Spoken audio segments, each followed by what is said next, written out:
they're pretty well. Okay, so so That was the voice. record going on. That was our record going on. So Steve is not going to extol his own virtues nearly as well as I do mine because he's a much more humble person. So I just wanted to kind of preface his introduction by saying we wouldn't be here if he and Michael and Ron and a couple of other folks hadn't built this chain from scratch. So right off the bat, he will say something very humble and say, "Oh, you know, I've done this, that, and the other." But at the end of the day, what it comes down to is he built this rocket ship. He knows how it works, and if you have any technical questions at all, he's the man to talk to.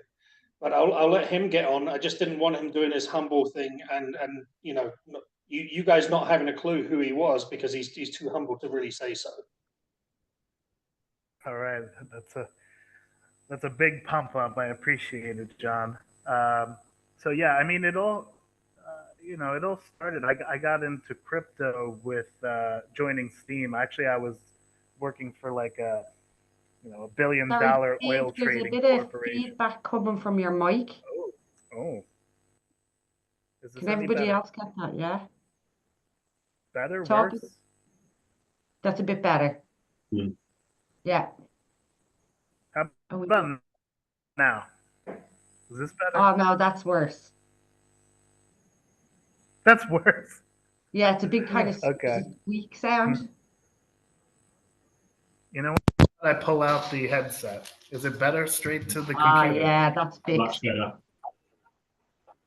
Sorry, it's my piece of crap headset. That's what it is. Okay. So yeah, I got into crypto. I used to work at like a trading, a big like natural gas oil trading company, and I was interested in cryptocurrency because I'm all about like freedom technology and censorship resistance and all the possibilities of self custody. So I applied to a crypto company called Steemit. That's where I met Michael. And apparently, I joined that party right as the ship was sinking. So that was fun. I got a call. I was like, "Hey, do you like your job?" I'm like, "Yeah, it's pretty good for 3 months." Okay, well, we're firing everybody. I'm like, "Oh, good." So that's how I met Michael. And Michael's a very talented engineer. And when the ship was sinking and the whole Justin Sun thing happened, I was like, we could probably make a really good chain. We don't have to stay on this ship. Let's think about branching out and building something. Now, I was always very interested in smart contracts. I think smart contracts are the future. And Steam, as you know, was an application specific chain. But it did have one feature that I thought was very powerful, and that was the Feeless transactions. Now, for me personally, I'm like, we need to take, a general purpose smart contract platform and combine it with this Feeless transaction tech. And we could do it a little better than it was implemented in Steam, make it more seamless and smooth. And it's my uh, theory that application specific chains kind of come with an expiration date. Once that application dies down, the whole purpose of the chain is no longer. But a general purpose chain, things can be built on it. New things can be built on it. And to me, that's very exciting. I think that is where the industry is going, was going. And so I was really interested in improving smart contract technology. And they did have that feeless nature. So that's kind of how Koinos Group started. And then we got to work. The chain was architected by Michael and myself. And we kind of started from the ground up with this idea of bringing these technologies together and executing on that. And then COVID happened, and we had plenty of time to sit behind a computer and build Koinos, and that's exactly what we did. And so that's what I've been doing ever since. We actually started together at that time, which was now almost 5 years. So we launched Koinos. I believe it was 2022 in November. and mainnet has been running ever since. No issues. It's working very nice, and I think it provides a unique experience in Web3. It's Jon came up with this, but I really believe it's true. It's feeless, frictionless, and familiar, right? You have that capability to build a Web 2-like experience backed by a blockchain, and I think that's for the first time. And to me, that's exciting and very important, and the way the industry needs to move. So that's a little bit about who I am and how this all started. Excellent. Jon, do you want to jump in and introduce yourself? Yeah, absolutely. So my name is Jon Rice, and I volunteer as kind of communications cat wrangler, whatever you want to describe it as again, Paula. Because Koinos is, first off, it's decentralized. There is not really a company behind it, although there is a company, the Koinos Group, and Steve and Michael, Ron, and they belong to that company, if you will. The whole point of the company is not to be the company that owns a blockchain. And I guess I'll get to this in just a moment. I'll kind of just go over my own background very quickly. I was editor-in-chief at Cointelegraph, which some of you will probably have heard of. It is the largest crypto publication in the world by a significant margin. Before that, I co-founded Crypto Briefing, where we focused on researching early-stage projects and trying to tell people about innovative technology, innovative ways of using Web3 technology. And subsequent to Cointelegraph, I was the editor-in-chief at Blockworks, which is just kind of gone in a different direction since I left. It's no longer really a news outlet. It's more about their podcasts and stuff like that. And before all of this, I was in advertising. So if it sounds like I'm full of shit sometimes, that will be my advertising background coming through and really, coming to the fore. There's nothing quite like advertising for getting really good at talking a bunch of crap. So if I sound like I get very excited about certain concepts, I have a background in that, and I did have good clients, people like Rolls-Royce and some Microsystems, and right out your back door, Guinness was one of my biggest clients. I actually worked with Guinness for about 4 years and did a whole bunch of campaigns for those guys, which was super fun. But kind of back to Koinos, volunteering sounds like a very strange thing to be doing in the crypto industry. As we all know, crypto is a little bit self-centered. People are in it for the money, most of all. But my entrance to crypto was because I actually owned a media company in my town in Colorado, even though I'm English. I lived in the States for about 25 years, and I owned a media company, and I was very interested in, at this stage of my life, trying to do something half decent with the time I had left on Earth. Not just about making money, but about having a great, kind of home life, having lots of animals around us. We have 9 cats, we have 3 dogs, we have 3 pet cows. They're all Highland cows. We have, and I wanted to get into politics because I thought that would be the great place to make a difference. Well, politics is a cesspool of awfulness, as I'm sure you're all well aware. And at the time, I thought, well, here's crypto, here's Web3, here's a technology that could be used for good to help people with data sovereignty, with privacy, with ownership, with a variety of different use cases that I thought would actually benefit humanity. And I figured if you put my media background to work advocating for this technology and good uses of this technology, I might be able to make a difference. 8 years later, I'm not 100% sure that I succeeded. And so that's one of the reasons I'm here with Koinos. Koinos is a technology that could be used to bring about some of the change that I saw and anticipated back in about 2017, 2016. And I'll kind of go over some of the reasons for that. The most important thing to me about where crypto is today versus where it should be is that we have become a hyper-financialized industry where every incentive is measured in money. And I don't believe that that was the original purpose of cryptocurrency. Even if Satoshi Nakamoto's whole Bitcoin white paper was about peer-to-peer transactions, that's just one use case for a blockchain. And I've kind of mentioned in passing a couple of the others. You know, people talk about NFTs and NFTs being very exciting and JPEGs and all this kind of stuff, but really an NFT could represent anything. It could represent an image, it could represent a piece of music, it could represent ownership of a real world asset.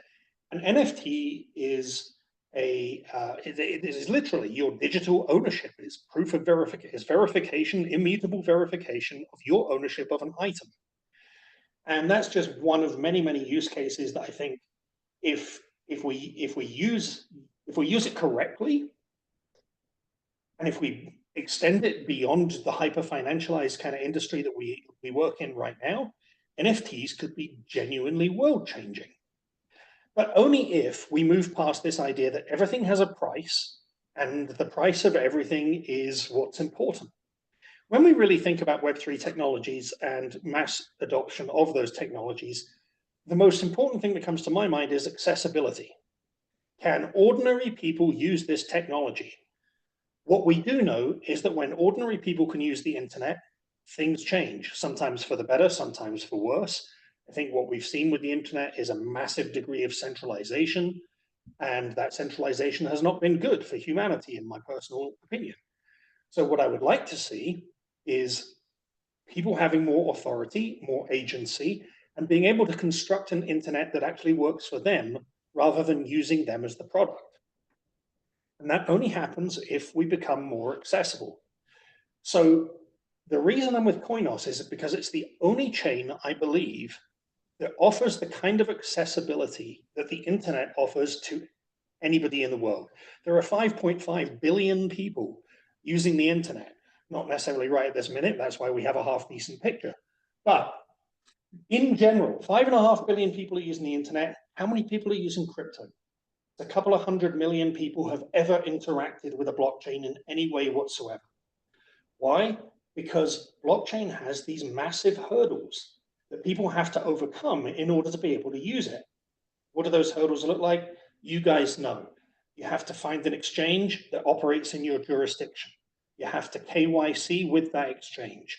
You have to get a hardware wallet to protect your assets. You have to write down your seed phrase. And if you're talking about real value, you probably want to etch it on steel and bury it in the backyard. You have all this stuff going on, while at the same time, you have scammers, you have hacks, you have people who are rugging through their chains, their users. You have all these bad actors on this side. You have all this technology that you have to overcome on the other side. How are ordinary people en masse supposed to adopt Web3 technologies? And how are those technologies supposed to change the world if people don't adopt them? So Koinos has taken a different approach to blockchain, which I think is absolutely unique. Nobody else has done this as of yet. And while I will talk very enthusiastically and positively about Koinos in this call, I also want to make it very clear that I'm an advocate for any other chain going in this direction and making Web3 available to all, because I think it will be a positive thing for humanity. So Koinos' big differentiator, as Steve alluded to, is that it is feeless. Now, most people, when they hear feeless, in the context of a blockchain, their automatic reaction is, well, so what?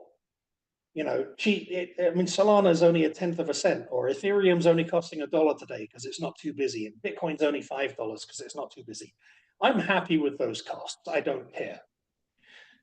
Fair enough, no problem. If you're in a financialized industry and you've got lots of money riding on a transaction, or even a small amount, you might be willing to pay a small fee and jump through all those hoops that I mentioned earlier, jump over all those hurdles. You're probably fine with it. What I'm talking about in terms of accessibility is all the use cases that are not financial, and that therefore you don't want to have to pay for in order to use a Web3 technology. So let's go to social media for the sake of argument. If you wanted to put together a social media network in which you were able to ascertain who originated a meme by looking at the blockchain and figuring out the provenance of that meme, Why would somebody want to pay to use a social media now? It's not what they're used to. It's asking somebody to change their behavior to fit our version of blockchain. What about gaming? People might want to record their high scores or a challenge or have data portability around an item in a game. None of those things should have all of these kind of hurdles in place before you can do those things.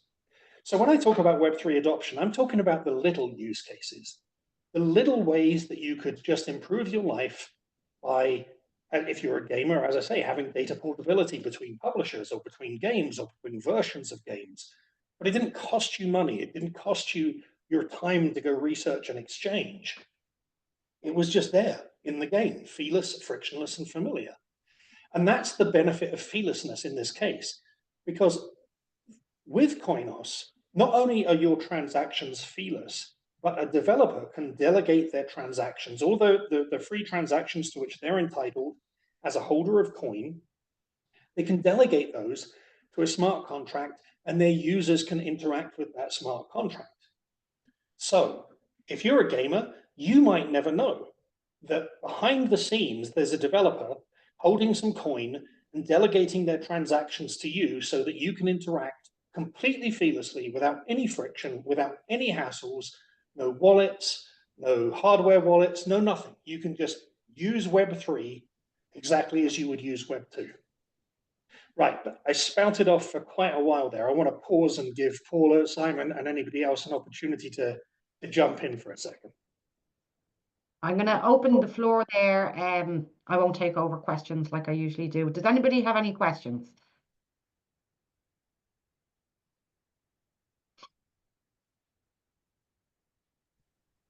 If you can't come on mic and you have a question, do drop it in the chat. Did I overtalk someone there?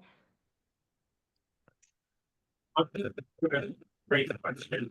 I mean, you have kind of covered a lot of the other blockchains run off of fees to cover the cost of running them and so on. How does that impact something like Koinos? Because with it being a free blockchain, I'm assuming there's no revenue generated from transaction fees or anything like that. So how does it run? Or how do you keep it running, should I say? Very good, very good. Yes. Well, if you look at something like Ethereum or pretty much any other blockchain, they have two things occurring. They're inflating every block and they're taking transaction fees. So, of course, you need to incentivize people to run the network. And that's really what you're alluding to there. How are you running the network? How do you compensate people from running software and using the little bit of electricity the consensus algorithm actually uses? And the simple answer to that is inflation. So with the 2% inflation on the total supply, that is the block reward that incentivizes block producers to run nodes and promote decentralization. And an interesting thing to think about when it comes to this is that I believe, because inflation is a tax, and unfortunately, as of recently, everyone in the world should now be aware that inflation is a tax, right? Because it's been pretty hot recently, and everyone's probably feeling the effects of it. So it's there, and many people are aware of it. But I would argue that between transaction fees and inflation is actually a better way to solve for this problem. And I'll give you an example that's pretty interesting to me. Let's take the Bitcoin network, right? So nodes that are running the network are providing a service to you. Now, if you just hold your Bitcoin, are they providing a service to you still? Yeah, they kind of are. They're securing your assets in a decentralized way, right? But if you never send a transaction, you don't pay for that service, do you? No, that's a problem, right? Because it's not spreading the cost equally among users of the network. And also, there's a lot of like additional layers, like layer 2. So the Bitcoin network securing your money, your wealth, but you do all your transactions on a layer 2. Who's compensating the Bitcoin node operators? No one. You're circumventing that. However, a model that actually just does the same thing. It removes transaction fees because that's actually a frictional user experience. But by using inflation, everyone who actually is using the network is kind of paying the price equally proportional to the amount of stake they have in the system. So I hope that answers your question. And if you have further questions, I'd love to answer them. Fletch, you had your hand up there as well. Do you want to jump in? Oh, sorry. Oh, can you hear me? Yeah? Oh, can you hear me? Oh, Yeah, we sorry. can hear you, I've yeah. just been having so many problems. Yeah, no, I was just I think it partially answered my question about what the unique point about this chain is, but also just so that I can understand the narrative is that is that it's for everybody. I'm struggling with what the actual narrative is, or is it just the fact that it's a free chain? Because if it's a free chain, is it still very fast, etc., etc.? Do you see what I mean? Yeah, I mean, I'm sure John wants to answer a little bit of that too. He's very good at these things, so I really appreciate that. But I'll take it first, okay? When we built Koinos, we chose the name Koinos for a specific reason. It's a Greek word that means common. There are, blockchain is a database technology essentially, right? It's record keeping. It's just a decentralized record keeping, right? But there are databases before blockchain. There's SQL, right? You don't go to a website and be like, oh, I love this website. It uses Postgres or any other database technology, right? That's silly, right? So good technology, a user shouldn't even be aware of it. They should just be using the dApp and it just works. That's the value proposition of Coinos, right? You can have your data decentralized and own that data without any of the complication of having to understand how the underlying technology works. So in that way, it is Web3 for everybody. I don't expect, my grandma to be like, no, I prefer Solana over Ethereum because of the TPS, right? No, she just wants to use her app and perform the function. That is what the technology needs to get to when it's mature. And so we need technology that supports that. And Koinos does support that because it's feeless for the user. Someone is holding coin, and that's usually the developer. But the end user who wants to use the application shouldn't need to know how it works in any way. And that's why it was designed like it is. So just to jump in there with kind of a question that will help clarify things a little bit. Koinos uses a proof of burn mechanism. Would you like to explain that? Because it also kind of comes in with how miners are rewarded and how the blockchain is free to use as such. Yeah. So proof of burn, I personally really like proof of work. It's very elegant and it's a simple solution. But if you look at something like Bitcoin, we're actually seeing centralization occur in node operation, right? Because now, who has the cheap electricity? Who has the ability to buy a bunch of ASIC miners and really have a chance at mining a block? Obviously you see these big centers, these data centers kind of converging on like geothermal electricity because it's super cheap, right? So that's actually a force that's working against decentralization. Okay. So the price of electricity matters whether or not you're profitable, and it stops people from joining the network and contributing to decentralization. So that's my problem with the current implementation of proof of work. Now we have another one that's very popular called proof of stake. And this kind of relates back to what happened at Steam. So in our perfect world, we don't need centralized exchanges and all this kind of stuff. But in the world we actually live in, a large majority of crypto users just buy and sell crypto on an exchange. And what that results in is exchanges having huge sums of cryptocurrency under their control. And they actually just owe you it, right? So if you have your Ethereum on Coinbase, you're not self-custodying that Ethereum. You don't control that Ethereum. The government could confiscate that Ethereum by, going after Coinbase.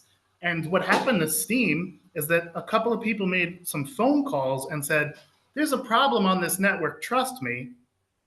We need to affect governance. So what I'd like you to do is use the currency you're holding on behalf of people and make decisions on chain.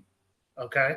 So that's a problem. So how do we keep the algorithm simple and beautiful and elegant, like proof of work, but avoid this problem where central entities control too much stake of a network, essentially jeopardizing its decentralization?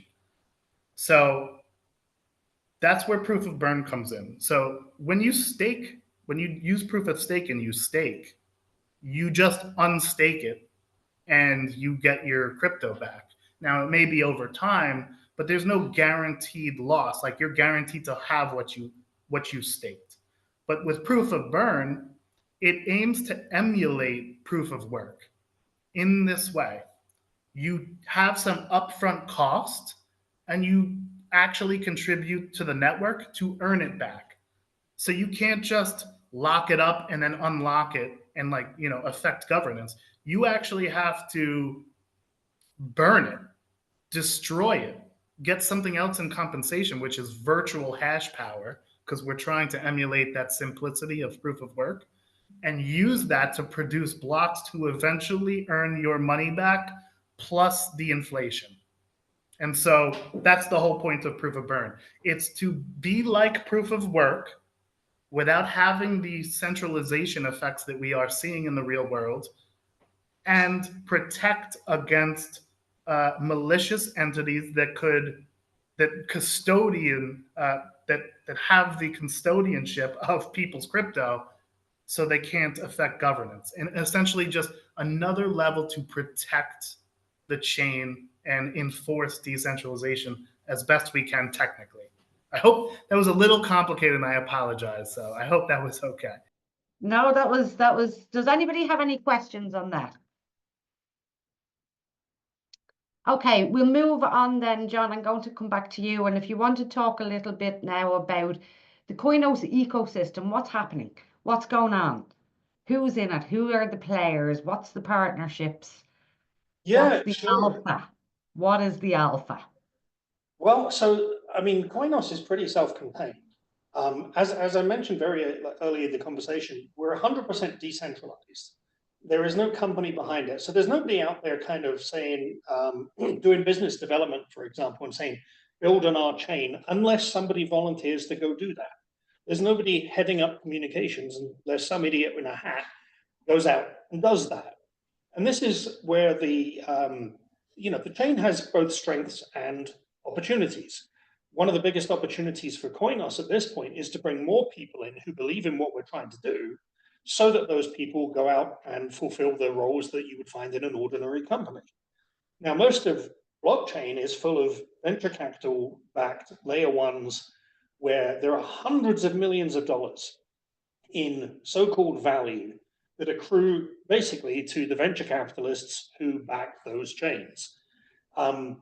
Those venture capitalists act as validators most of the time, early validators on their entire vested stake or unvested stake sometimes. And what does that mean? It means that they're capturing basically all of the value. They're capturing all the value that's created by those fees that we talked about earlier. Now, we don't have the same kind of community. We have people who believe in what we're trying to do and who advocate for it with their own networks, with their own friends, with their families, and to a wider audience. We have recently got together as a kind of bunch of volunteers, and we developed something called koinos.fun. You can go check it out if you want to. It's live. It's right there. Koinos.fun. We actually, sorry to cut across you, we actually had to play around with it on the meetup on last Tuesday. Oh, you did? Yeah. Sweet. We did, Okay. yeah, we did. We were kind of having a bit of a drag evening. I brought the tone down talking about how depressing crypto was. So then I needed to lighten it back up. And I was like, but we have this. But go on, for those that weren't there, please continue. Sure. Well, okay, so this is kind of a fun thing. Elon Musk, boo hiss. I use his name now in the same tone as I use Justin Sun's name. Elon Musk has been trying to create a way of exchanging value using his legacy social media network, X, or Twitter if you prefer, which I do. We did it.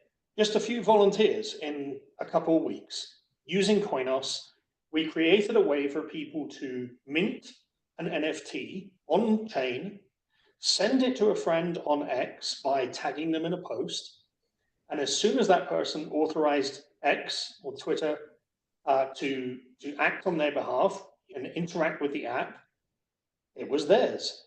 Now, what we're seeing, what's happening behind the scenes is a blockchain wallet is being created with an association with your Twitter handle. And in the background, we're creating that wallet. And because these NFTs don't really have value, we were just demonstrating that it's possible to interact on-chain over a legacy social media network with zero friction, zero fees, zero onboarding. Because there's not a lot of value involved, we were able to just literally associate a blockchain wallet with your X address. And that is a world first. Literally nobody in the history of blockchain has ever actually truly accomplished what we did with koinos.fun, which may seem like a silly, fun little app. But what we're talking about is something that Elon Musk has not been able to achieve at this point. Value transfer over a legacy social media network with no fees, no friction, and complete familiarity. It uses the OAuth standard, which is what you use every time you connect an app to, you sign in through Google, or you sign in through Facebook, or you sign in through Twitter. And that's it. That's the friction. It's as familiar to ordinary users as connecting Google to your Zoom account, for example. You know, when you go to Zoom, it says sign in with Google. It's the same darn thing. So in terms of ecosystem, there are a bunch of developers who are building out things like a decentralized exchange. We have an NFT marketplace that was built by a volunteer.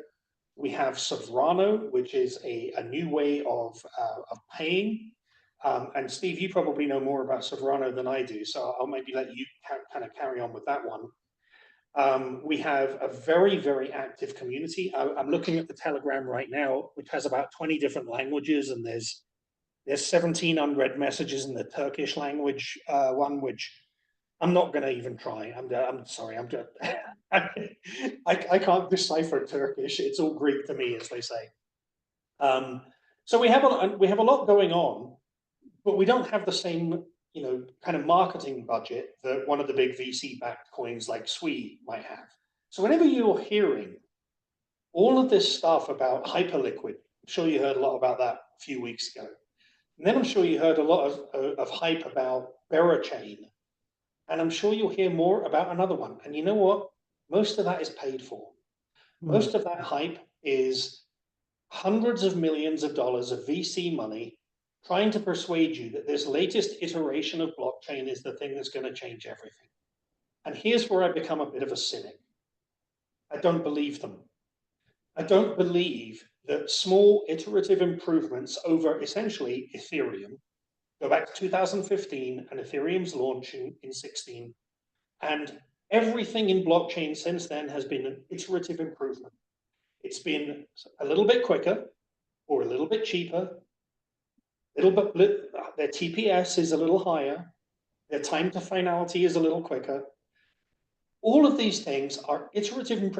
That's the same thing that we see with, you know, the gas engine in a car, right? Since 1895, we've been putting gas engines in cars and getting just a little bit better at it and a little bit more efficient, a little bit faster every time, until along comes electric cars and upends that paradigm.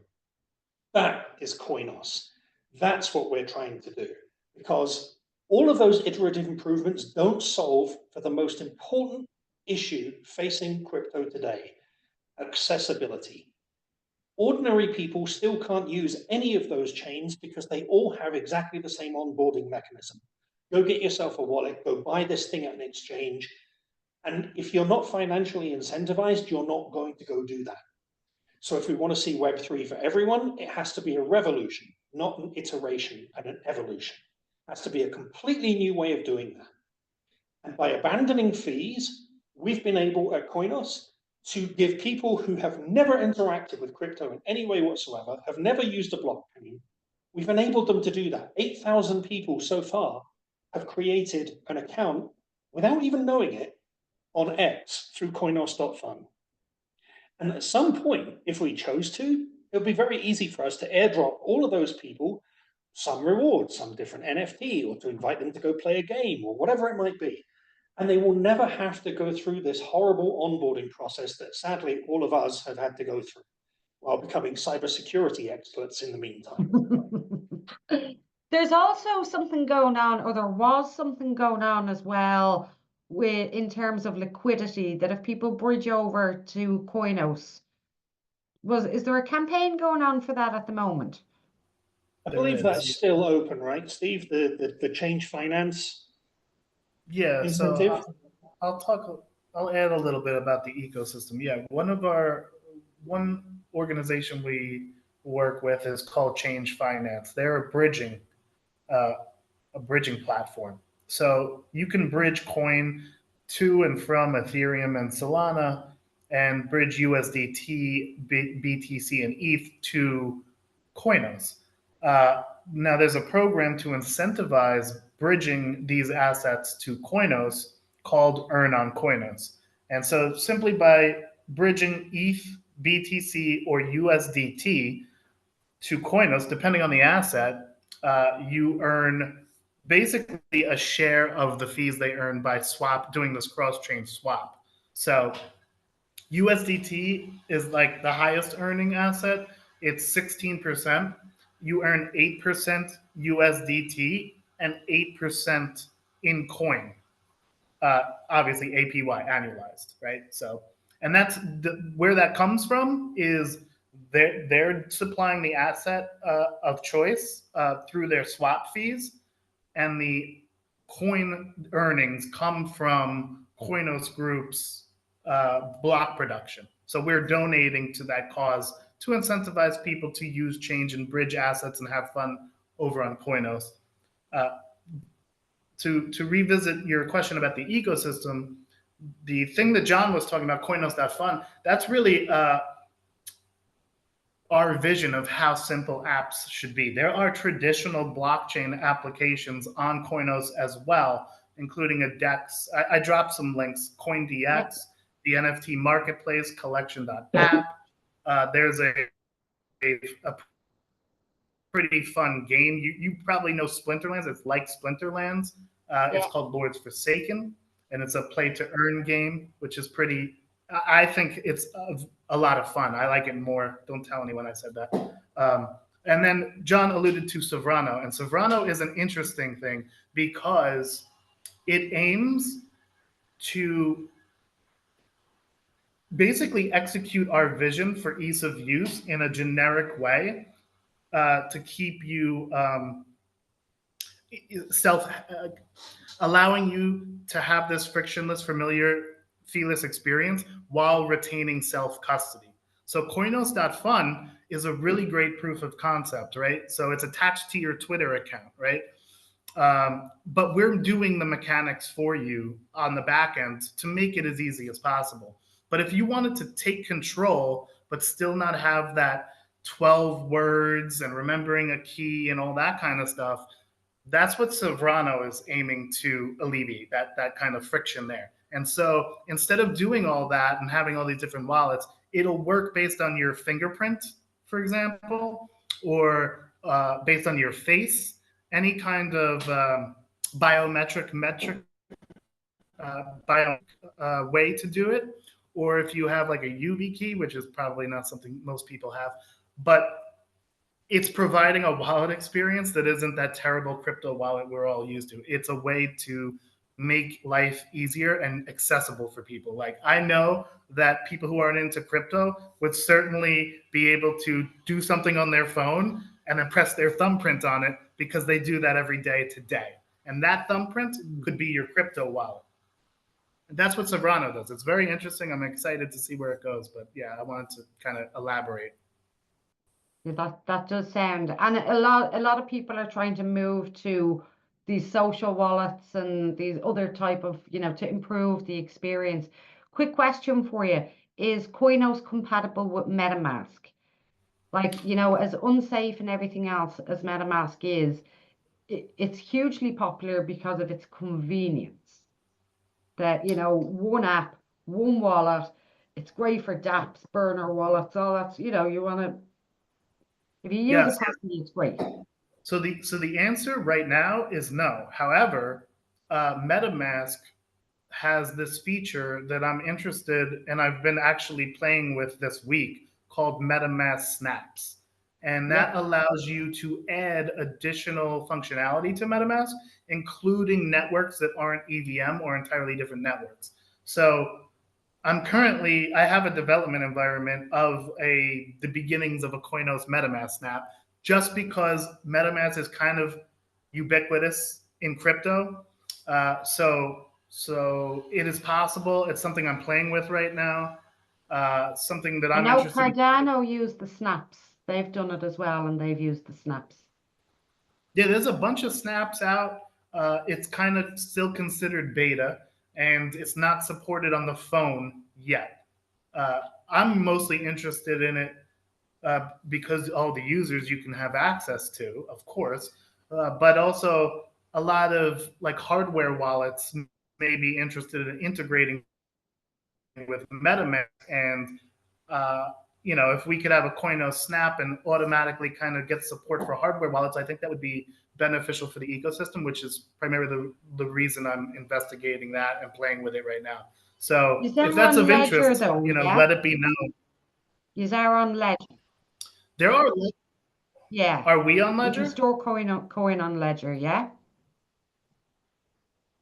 Yes, because actually a developer in the ecosystem named Julian just released something called Manuscript that allows you to use a ledger to store Koinos. It wasn't actually really available until like just last week. So I haven't used it yet, but I know he made that release. We do have an actual native implementation of Koinos on Ledger, but you have to go through the Ledger approval process for that, and we haven't gotten through that. Okay. And there's a question in there from Tex. It's saying, so without KYC and all those hassles to onboard sexes, how do you secure assets on Coin and minimize hacks and scams and such? Well, so it's susceptible just like anything else would be, right? Like, so if you use a traditional blockchain wallet like Condor or Conio, it will be the exact same risks and experience as everything else, right? So there are many ways to use Koinos. So if you use it in the traditional crypto way, then you will be subject to all the things that you're used to. Like don't forget your 12 words and don't share your key and whatever. All that is exactly the same. But if you develop something like koinos.fun, well, then that responsibility is now on the dApp developer, right? So that's what's exciting about Sovrano, right? It's not good to leave your assets with a dApp developer. It's better to self-custodian your assets, right? That's what it's all about in the end. So in the end, I think the long-term solution is to use something like Sovrano, where it's just tied to your fingerprint and passkeys. So the same technology that is passkeys that is getting widely adopted right now would be the same technology securing your wallet. So you still got to be careful and responsible. There's no way to make it foolproof when you self-custodian your assets. And it'll just be a different thing to be careful of. It's the same thing like don't tell people your password, essentially. Does that answer your question, Tex? Yeah, I just want to just add one little thing to that, which is, Koinos is a general purpose blockchain. So if you want to use it for financial assets, then you can. If you wanted to use it for DeFi, you can. But you would build in the kind of safeguards that other blockchains build into their DeFi. And you would, but the point here is that we're kind of reversing the onboarding procedure. And that's the key. When you use koinos.fun, you are essentially exchanging something with very little value, like monetary value. You're doing something for fun. You're doing something to prove out that a feeless, frictionless, and familiar transaction is possible. If I airdropped an NFT to someone that was for some reason worth $10,000, that person would then have to create an external wallet with the kind of security that you would see in any other blockchain to secure the value in that wallet. But the point of doing it this way is we've always, as an industry, asked people to go buy a native token, secure it in a hardware wallet, or find an exchange. All of the onboarding essentially comes before there's any value attached to their holdings or their wallet. If somebody accrues value in a Koinos free wallet and wants to secure it, they can. But the onboarding procedure happens after they have something of value, not before. And I think that's a really key kind of concept for Koinos, because again, if we're not talking about high value items, if we're talking about Web3 for everyone, if we're talking about millions or even billions of transactions across the world all the time, then we're probably talking about things that don't have monetary value. And that, again, kind of goes right back to this idea that the industry has become so obsessed with monetary value, when in fact blockchain can be used for many different purposes that benefit humankind and mankind without necessarily those transactions having a lot of value to any one person or any one entity.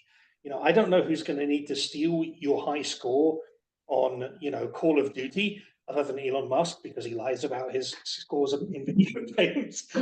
But, you know, so I guess you have to protect against Elon Musk if you're a gamer. But other than that, you know, there's not really that much value. There's just proof. There's provenance. There's the ability to go back and say, no, I beat you in that challenge back on the 12th of March, you know, in 2021. And there it is on the blockchain immutably, but without monetary value. I hope that makes sense. Yeah. We're running short on time. It is coming up to 9 o'clock. Just a question kind of from me. One of the things that I love about Koinos, it's actually the community. You know, if I put out a post where as a block of crypto as a community or platform agnostic, okay, we talk to every blockchain. And we found that to be a little bit of a disadvantage, to be honest with you, because, oh, you're not tied to us, so we're not going to help you. But I could go out and tag any community on Twitter, and the one I would get the most response from if I tag a community is Koinos. They all just rally together and come together. It is a really amazing community.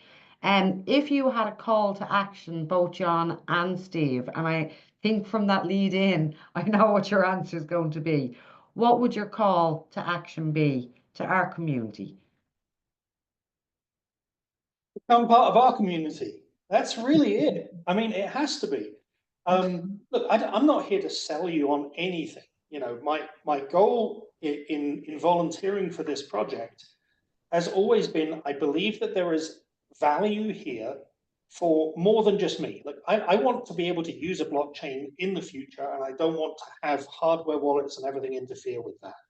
These guys, Steve, Michael, and Ron, and the guys who built this thing, they wanted to be able to build a business on a blockchain, and there were so many hurdles to user adoption that they decided they were going to need to build their own blockchain that didn't have those hurdles, because every other one had it. So one of the reasons why the community is so passionate about Koinos is very simple. It's because we actually believe in something. You know, if you're on Solana, do you believe in the values of Solana? I mean, this is not a dig at Solana in any way whatsoever. I mean, Solana is an iterative improvement over previous technologies. But do you believe in it? There's something about Koinos that demands that you believe. If you want to be a community member here, it's because you believe that there is something of value, something to offer humanity, something, a place where you can create a business and onboard users without the friction that we see in traditional blockchains. So these people are kind of visionaries. I like to think of Koinos as probably the most visionary community in the entire of crypto. And as you heard from my background, when I introduced myself, I told you I was editor-in-chief at Cointelegraph, editor-in-chief at Blockworks. I have interviewed almost everybody in this industry. I've talked to I've talked to them all. And the ones who end up making things that are of value are the ones who believe in something.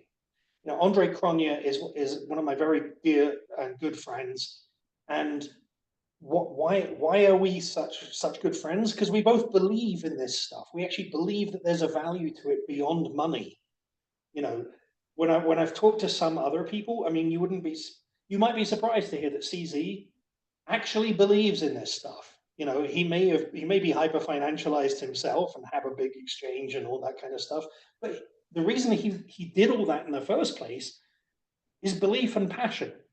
So if you can see a future for Web3, if you think that some of the things that it enables, like data privacy and sovereignty, and all the other things we've talked about, if you think they have value, then come join the community. And at some point, you might find yourself building something of value for people in the future. Excellent. Steve, have you any words to wrap up with? And then we'll take one or two final questions and then finish up.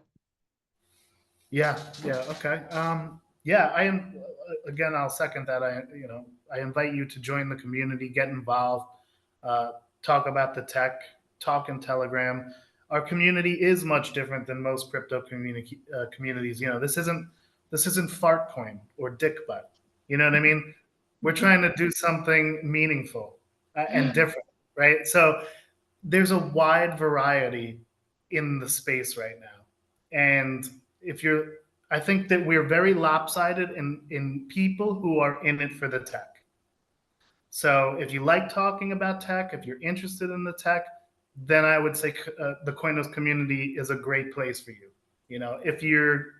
If you're buying, shit coins, saying when moon and rug pulling people, this isn't the community for you. That's what I would say in general. So that's why I think you find the community is how it is. That's just the kind of people that are there, and for good reason. That's what we're about. That's what the project is about. Excellent. Is there any final questions there for the lads? And just so you all know, before we wrap up, if you want to download the chat, there's lots of links in there in the chat to both our communities and stuff on Koinos. So there's an option to download the chat. For those that are in our Telegram group, we'll drop in the chat afterwards anyway, so that everybody has it. But for those that aren't, please do download the chat. So any final questions for the two lads before we wrap up? I'd just like to say thank you very much, John and Steve, for your presentation and going through the Coinos. It was very interesting. Just one question. One of the things I'm really interested in when I look at cryptos and tokenomics and blockchain is the tokenomics behind it all. And I see, is it 100 million tokens it's got a cap at? I understand it's the supply at the moment is about 83 million. Yeah, so 100 million was the initial supply. It was mined originally as an ERC20 back in 2020 and early 2021. I did get some of them. Oh, good. Well, then you made out like a bandit in that case. But yeah, you could mine it on a CPU. This is actually kind of important too. This all goes back to accessibility. High-end GPUs, as you guys know, are very expensive. So this was a CPU mining exercise. Every computer, by definition, has a CPU. You didn't need a high-end GPU to mine the initial supply. And I think 99.7 something million were mined in that initial 6-month period. And then eventually a snapshot was taken of that ERC20 token. And that was converted over to 1-to-1 ETH to coin on mainnet. And at this point, I think about 73% of all the coin that was mined has been claimed on mainnet. So there's still some outstanding, there's still people who haven't claimed their entire allocation, which is why you see a lower circulating supply. There's also the fact that, of course, some people are burning their coin for the proof of burn consensus mechanism. And that coin is currently gone from the supply. It's been replaced by VHP, as Steve alluded to earlier, virtual hash power, which is securing the network.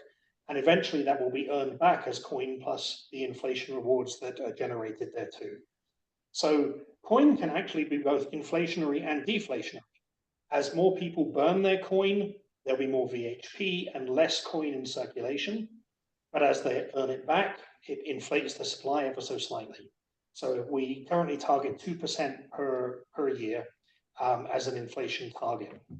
And since there are less than 50% of people burning their coin, the APY on that is around 8 to 10% right now. So if you obtain coin, burn it in a pool, you will be earning about 8 to 10% of your coin back over time. So yeah, current circulating supply. We have lots of fun with CoinGecko and CMC describing this process because it's not completely intuitive and it's not something that other chains do. So you can imagine they have. I have written stories on dealing with CMC and CoinGecko over the years. I remember one of my favorites was on the OKX supply and whether it's real or not. I worked with a guy called David Canellis on that, and it was one of the most contentious stories I was ever involved in because OKX are absolutely adamant that their circulating supply was this and that their value was that, and it was complete BS. We proved it out to them, and CMC and CoinGecko actually went back and amended it, much to the chagrin of OKX. So we probably won't get listed on OKX anytime soon. It's interesting because on the CoinGecko it says 81.6 million on Coin Market Cap says 83 million. Yeah, it doesn't surprise me. I mean, it's also we supplied them with API endpoint. Oh, sorry, I put my video on. Yeah, we supplied them both with API endpoints because the fact of the matter is it's dynamic. It can be deflationary or inflationary at any given time. And so you need to actually query the blockchain to know right now how much coin it is. It may be less, it may be more. So I've done a lot of work to contact these different websites to get them to display things properly. As far as I know, they both have the correct endpoints right now. They should show the exact same thing. So maybe they don't query it that often. Maybe there's, maybe it's once a week versus once a day or something like that could show a discrepancy like that. But come in Telegram, I'll give you the endpoint and you can query it exactly. The blockchain doesn't lie. I love it. Great. Fair enough. Thank you. Well, look, on that, I am going to wrap up because it is now 9:10. We have gone a little bit over. I'd like to thank Jon and Steve very much for coming on this evening. I hope that you'll come back to us in about 6 months' time. We'll do another update with the community in about 6 months' time. In the meantime, call to action. Do go and explore what's going on over in Koinos. Full disclosure, I've been around. I'm not involved in the community as such, but I have been around it since its inception. And I definitely would recommend. It is a lovely, lovely community. If you're looking to move into Web3 and you don't know where to start, Koinos is small enough at the moment to easily make your marking. On that, thank you all very, very much for coming. And we're back here next Tuesday at 7 p.m. for a general crypto chat. I'll talk to you all then. Goodbye now. Thank you. Bye-bye. Good luck with the move, Jon. Thanks, Steve. Yes. Thanks, Rekka. Thanks, Carlos, Coin, Mac, Billy, Tex. Chris, we had no questions from you. We usually do. And Goat, thank you all very much for tonight. I'm going to turn off the recording now.